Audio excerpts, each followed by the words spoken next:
888 this morning, I want to tell you the story of that song, how it took a Swedish poet and an unknown musician, a translator, a missionary to Ukraine, an evangelist to India, a singing cowboy, and Billy Graham to get that song to you.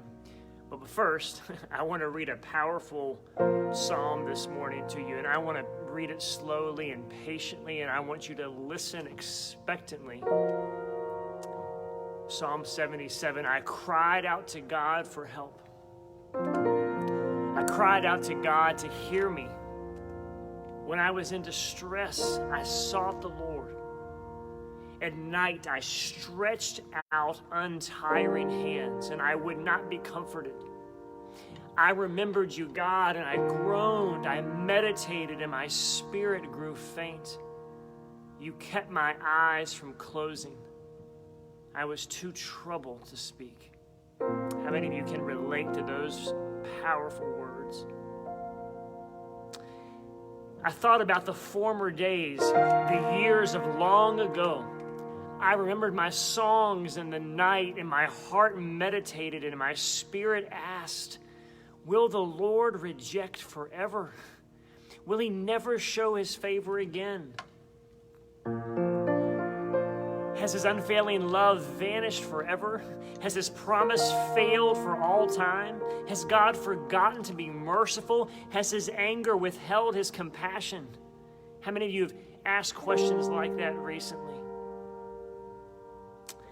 Then I thought, to this I will appeal. The years when the Most High stretched out his hand.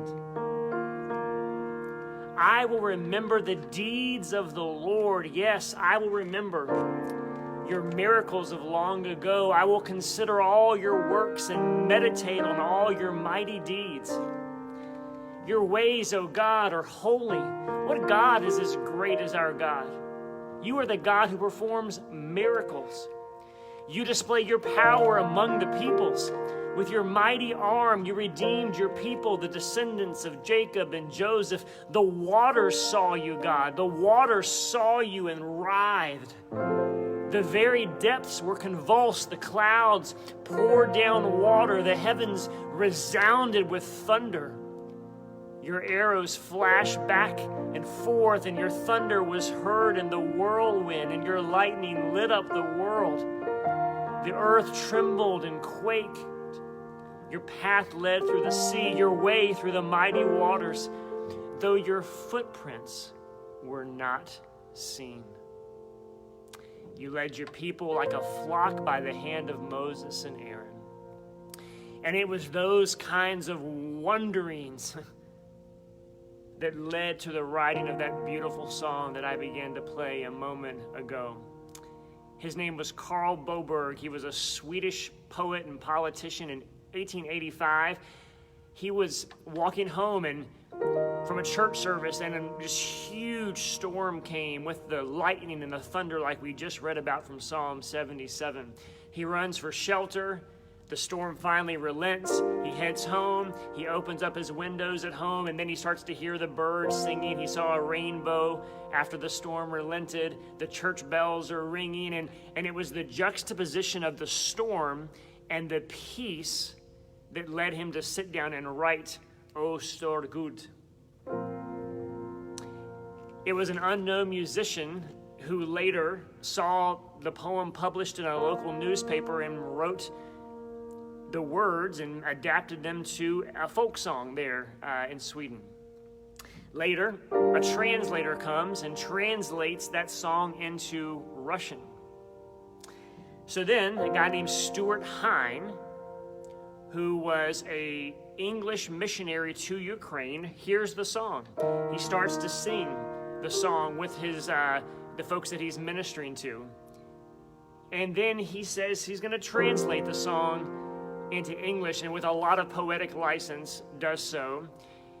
Only the first 3 verses that we're going to hear in just a moment were translated and sung at first because they were in the middle of World War II.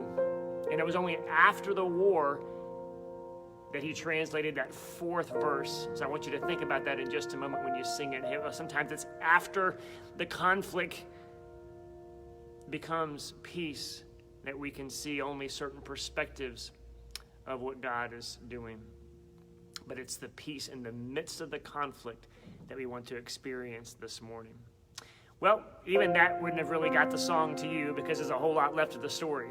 So a guy named Edwin is a British-American theologian and an evangelist, and he makes his way to India, and he hears an English version of the song sung by an Indian choir.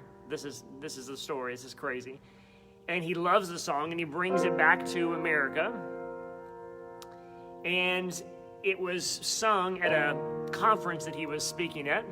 And at that conference was the children of a guy named Tim Spencer. He was a singing cowboy. He owned a Christian music publishing company, and he heard the song and loved it, and he bought the rights to it and started to market it like crazy, and eventually it ended up in the hands of George Beverly Shea, who many of you know was the main soloist for Billy Graham, and it was the Crusades and the fact that they were televised and put on radio that got this song heard by so many there in the 1950s. Well, of course, Elvis, Carrie Underwood, you know all the different versions of the song that have been performed, but it's been sung and heard by so many because it's such a powerful, powerful song. And I want to share it with you now, and here's what's going to happen. I have the words on Facebook. If you're watching on our website, you just need to open up the PDF under resources. And I want to ask you to sing along this morning. Like, I'm not even going to sing. I'm just going to play, and I want you to sing the words. And here's what I'm going to do. I'm going to play the first verse and chorus. And then just for time's sake, I'm just going to play verses 2, 3, and 4. And you'll notice that the way I play the song will go along with the words. The verses are very different. And as you sing the different verses, I'm going to play them in different ways that really match the words to really help your heart connect to what you're singing. So I'll play the first verse and chorus, then I'll play those next 3 verses, and then one chorus at the end. And I'm asking you to sing along this morning as a way to pray to God, to connect to Him, to worship. So let's do this together.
I've been marveling at the greatness of God for these last 130 years, 40 years since that song was originally penned.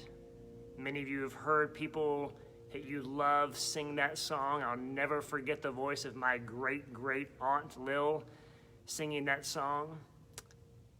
But the song doesn't come to life today in your life unless you take those powerful words and let them stir your soul.